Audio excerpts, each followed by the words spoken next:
Praise the Lord. मैं doctor Bhushan पाल मसीही विचार में आपका स्वागत करता हूं। आज का मौजू है फिर देखो और अभिषिक्त करो, सी अगेन एंड ग्राउंड।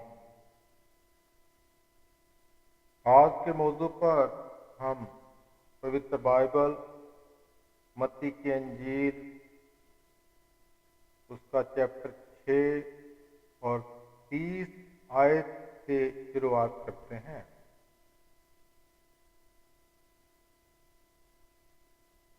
इसलिए जब परमेश्वर मैदान की घास को, जो आज है और कल भाड़ में झोंकी जाएगी, ऐसा वस्त्र पहनाता है, तो हे अल्पवासियों, तुमको वह इनसे बढ़कर क्यों ना पहनाएगा।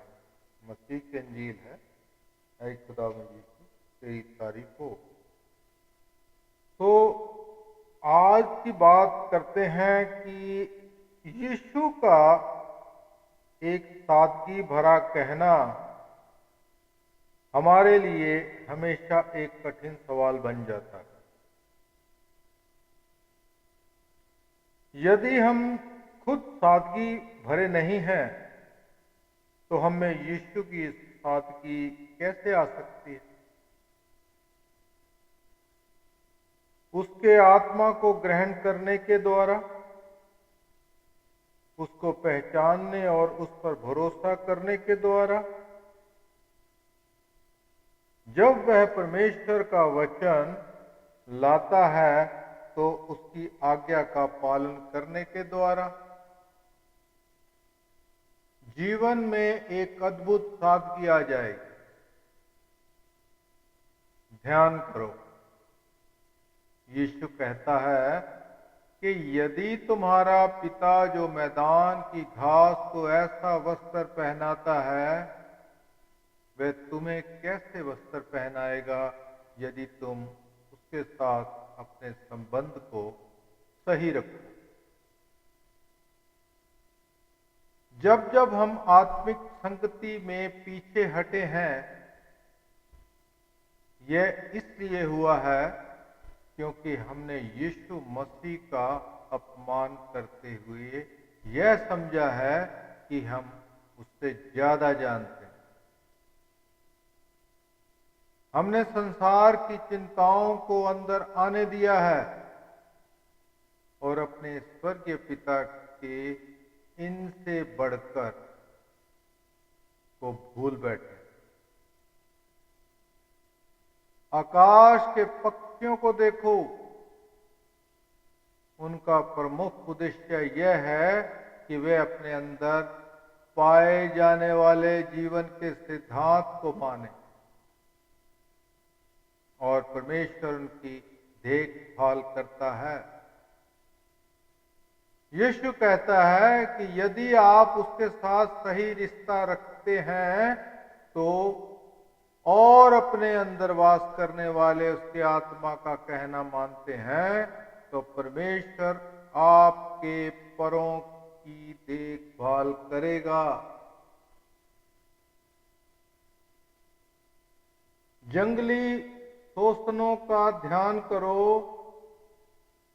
कि वही उगती हैं जहां उन्हें लगा दिया जाता है। हम में से बहुत से ऐसे हैं जो वहां नहीं उगना चाहते जहां हमें लगाया गया, और इसके फलस्वरूप हम कहीं भी जड़ नहीं पकड़ते। यीशु कहता है, यदि हम उस जीवन के अनुसार चलें जो परमेश्वर ने हमें दिया है, तो बाकी सब चीजों का ख्याल वह रखेगा। क्या यीशु मसीह ने हमसे झूठ बोला है? यदि हम इनसे बढ़कर का अनुभव नहीं कर रहे हैं तो यह इसलिए है क्योंकि हम उस जीवन के अनुसार नहीं चल रहे हैं जो परमेश्वर ने हमें दिया। हम उलझाने वाली बातों की ओर ध्यान दे रहे हैं। हमने सवालों से परमेश्वर को परेशान करने में कितना समय बर्बाद कर दिया है,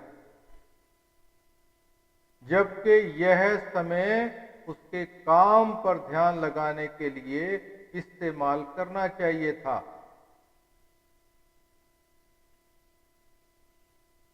अभिशेष ग्राउंड का अर्थ है अपने आप को किसी खास चीज के लिए लगातार अलग करना। हम केवल एक बार अभिषिक्त नहीं हो सकते। क्या मैं अपने आप को लगातार अलग कर रहा हूं ताकि अपने जीवन के हर दिन परमेश्वर पर ध्यान करूं? खुदा आप सबको बरकत दे। धन्यवाद।